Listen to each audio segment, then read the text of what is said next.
And that's the last Pokemon. The Pokédex is finally completed. Let's see what time it is. It's Christmas time! No, Liezerota, no!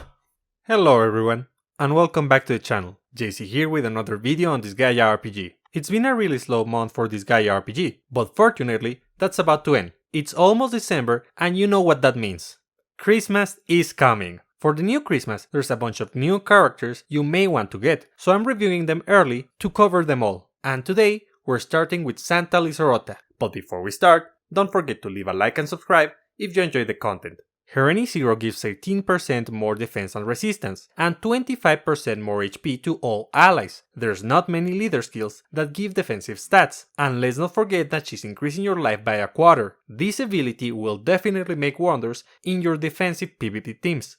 Her Any 1 gives 18% more skill damage to all King and Rook allies. Though restrictive, it's a very good skill, since many top tier attackers are King or Rook symbol. Her Any 5 gives 9 SP and a 16% skill damage buff when you have 2 or more King allies in your party. By now, you know what I think about this. Any boost or buff to damage is pretty good, but having 2 of them is even better. And Santa Liezerota gives SP on top of that. Perfect, just perfect.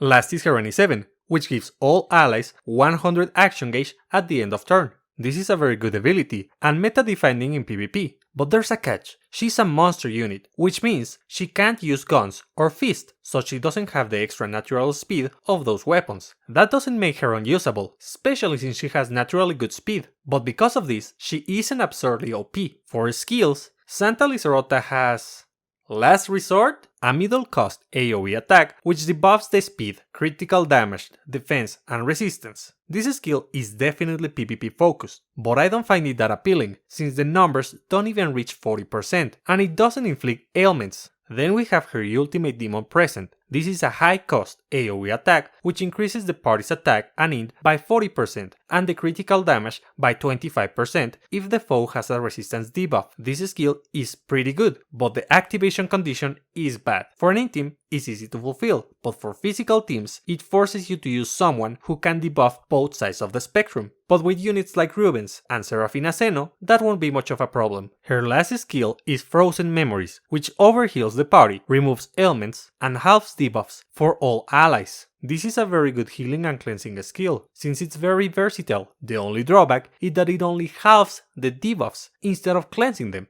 but that would be too OP, right? For spells, she has Mega Magic Boost and other healing spells, but since she already has an overheal skill and good buffs, you probably won't use them. It's clear that she's a very good unit. If you want to use her for challenging content, she excels in int teams with King and Rook symbol attackers. For PvP, she's a solid option if you don't have a better unit with action gauge at the end of turn for your super fast teams, but I think she excels on tank teams thanks to her overheal skill and her Any Zero. It's already time to talk about team comps, and let's start with attackers that pair well with her. As you know, King and Rook units get the full benefits of her abilities, so try using Sicily Zeno, Supreme Edna, Calamity Adele, Sera, Homura, or Formal Barbatores. In the future, units like Supreme Girl Lahar, Overlord Rosalind, Black Rabbit Usa, Crown Barbatores, and Thunder Lady Lahar will be your go-to. For supporters to put next to her, first you will need debuffers which reduce both defenses if you are using a physical team, or resistance if you are using an int team. Characters like Merome, Calamity Adele, Rubens,